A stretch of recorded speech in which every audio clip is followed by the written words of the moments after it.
क्या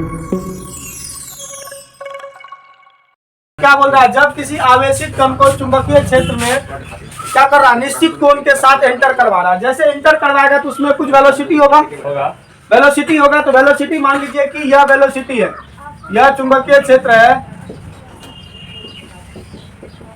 है ना, यह चुंबकीय क्षेत्र है। इसमें हम लोग कुछ निश्चित कोण पर क्या किए हैं, एक चार्ज पार्टिकल्स को क्या किए हैं, गति कराना शुरू कर दिए, मतलब इंटर करवा दिए इसमें कुछ निश्चित कोण पर। तो वह कोण क्या मान लेते हैं, निश्चित कोण थीटा मान लेते हैं। क्या मान लेते हैं, थीटा। वो थीटा किस एक्सिस के साथ होगा, एक्स एक्सिस के साथ होगा, वाई एक्सिस के साथ कभी नहीं लेते हैं। यह जब भी होगा तो यह किस एक्सिस के साथ होगा, एक्स एक्सिस। तो यहाँ भी एक वाई एक्सिस होगा। इसको दो घटक में बांटना पड़ेगा क्योंकि हमको तो पता नहीं है यह किस हॉरिजॉन्टली जा रहा है कि नॉर्मली जा रहा है, हमको पता नहीं है। तो सबसे पहले हम लोग क्या करेंगे, हॉरिजॉन्टली नॉर्मली। तो ये देखिए, ये यहाँ पर ये भी है, यह किस वेग से जा रहा है, चार्ज पार्टिकल किस वेग से जा रहा है, इसमें भी वेग से। तो ये वाला कौन सा होगा, ये वाला कौन सा होगा और ये वाला कौन सा होगा। इसको क्या बोलेंगे, वाई एक्सिस को साइन के टर्म में लेते हैं और एक्स एक्सिस को कॉस के टर्म में लेते हैं। घटक कैसे होता है, कंपोनेंट जो बांटते हैं। तो यह क्या हो जाता है, भी साइन थीटा और यह भी सका। अब किस वेग से, किसी न किसी वेग से इसमें घुसाएंगे तो ये क्या होगा, भी साइन थीटा और ये भी कॉस थीटा। एकदम इजी है, कुछ नहीं है। तो यह किस पाथ का अनुसरण कर लेता है, यह जो है वृत्ताकार पथ का अनुसरण करेगा। आपको पता है जब किसी आवेशित कण को किसी चुंबकीय क्षेत्र में लाया जाता है तो गति का है तो वह कौन सा पथ का अनुसरण करता है, वृत्ताकार पथ का। लेकिन यहाँ किसके कारण हो रहा है, भी साइन थीटा के कारण होगा। किसके कारण होगा, भी साइन थीटा के कारण उसमें गति प्रदान करेगा, जो कि वह आवेशित कण की गति कैसा कर देगा, हेलिकेन। कैसा कर देगा, ये हेलिकेन ऐसा गति करवा देगा। ठीक है, हेलिकेन मतलब हेलिकेन शेप बनवा देगा। कैसा शेप बनवा देगा, हेलिकेन शेप बनवा देगा। चलिए लिखिए इसी बात को जल्दी से। ठीक है, इस स्थिति में वेलोसिटी को दो घटक, इस स्थिति में वेलोसिटी को दो घटक में बांटा जाता है, दो घटक में बांटा जाता है, दो घटक में बांटा जाता है। देखिए भी साइन थीटा, इसी में भी साइन थीटा के कारण उस कण का पथ वृत्ताकार होता है। भी साइन थीटा क्योंकि यह लंबवत जाएगा, लंबवत गति करेगा तो इसका पथ क्या होगा, वृत्ताकार। देखिए भी साइन थीटा के कारण उसका पथ वृत्ताकार होता है। लेकिन भी कॉस थीटा, लेकिन भी कॉस थीटा उसे स्थानांतरित गति प्रदान करती है। उसे स्थानांतरित, ये जो भी कॉस थीटा है इसको स्थानांतरित गति प्रदान करती है। भी कॉस थीटा उसे स्थानांतरित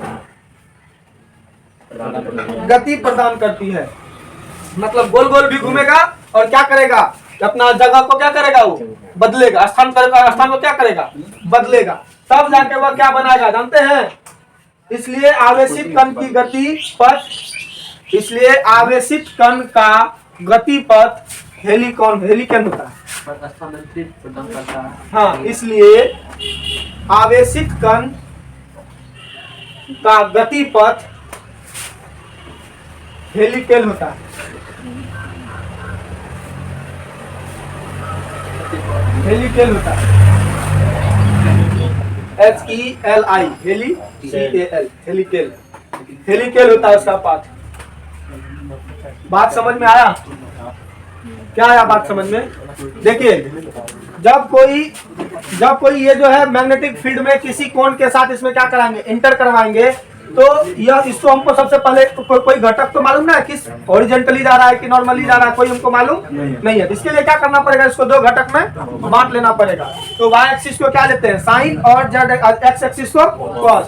तो अगर यदि आपको पता है किसी चुंबकीय क्षेत्र में अगर किसी कण को लंबवत गति कराते हैं तो वह कौन सा पथ पर गति करना प्रारंभ कर देता है? वृत्ताकार पथ पर। लेकिन भी cos थीटा की वजह से वह x एक्सिस पे जाएगा, जो उसको क्या करेगा? स्थानांतरित गति प्रदान करेगा। क्या करेगा?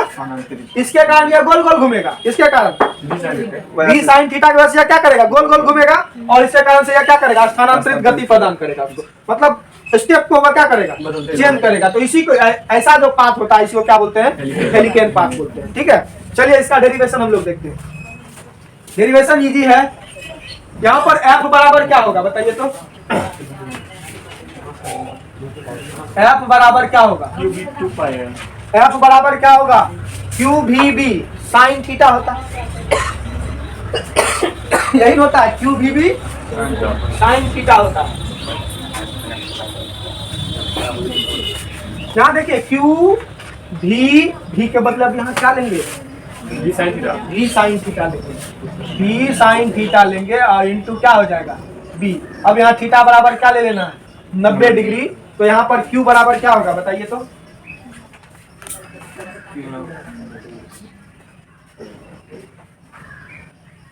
उतार लिए इसको, रोकिए देख सकते, जल्दी उतारिए इसको। अब इस केस में जो होगा अभिकेंद्रीय बल, अभिकेंद्रीय बल किससे मिलेगा? अभिकेंद्रीय बल चुंबकीय बल से मिलेगा। यही से ना मिलेगा रे?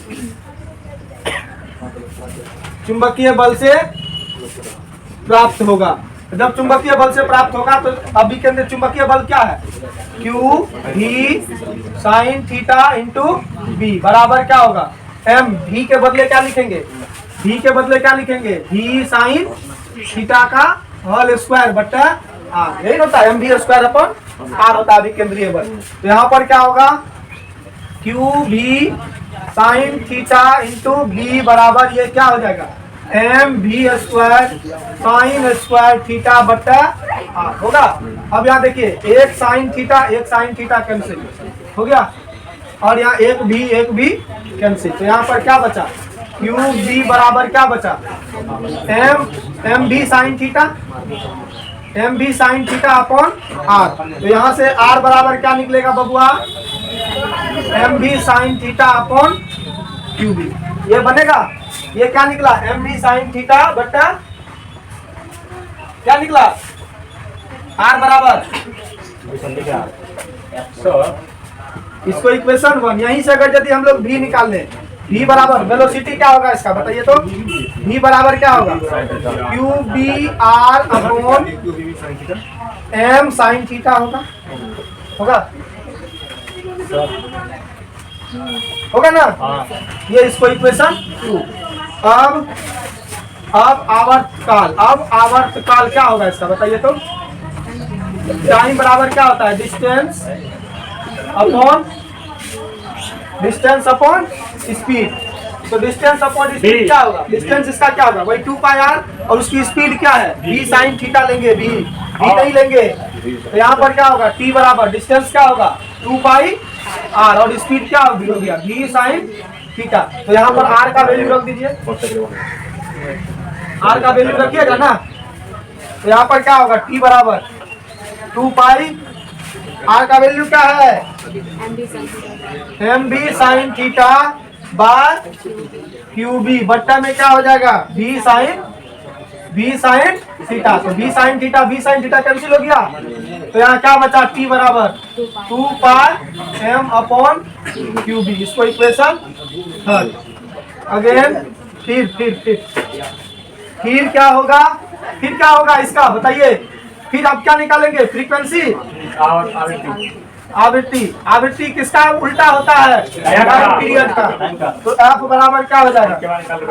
1/2πm बट्टा QB। F बराबर क्या होगा? QB upon 2πm। इसको इक्वेशन 4। फिर हम लोग क्या मान लेंगे? अब क्या निकालना है? Angular velocity. अब कोणीय वेग ओमेगा बराबर क्या होता है? 2πf होता है। तो यहाँ f का वैल्यू पुट कर दीजिए। 2π इंटू f का वैल्यू क्या है? QB upon 2πm। 2π कैंसिल हो गया। ओमेगा बराबर क्या हो गया? QB by m। इसको इक्वेशन 5। इसको इक्वेशन 5। अब देखिए, अब यहाँ हम वही बात सेम टू सेम लिखेंगे। इक्वेशन 3, 4, 5 से यह स्पष्ट होता है कि आवेशित कण की गति जो है त्रिज्या तथा वेग पर किसी में है भी निर्भर नहीं करता। इसी बात को जो उसमें लिखे हैं इसी बात को इसमें लिखना है, ठीक है। इसमें भी यही लिखना है। इक्वेशन 3, 4, 5 जो है टाइम पीरियड, आवृत्ति तथा कोणीय वेग आवेशित कण की गति तथा उसके त्रिज्या पर निर्भर नहीं करता है। इस बात को जब लिखे बस हो गया क्लियर। और कल जो है, कल कोई क्लास नहीं छोड़िएगा। कल most VVI important question cyclotron को पढ़ाया जाएगा। कल संडे है लेकिन फिर भी साइक्लोट्रॉन को पढ़ाया जाएगा, याद रखिएगा इस बात को।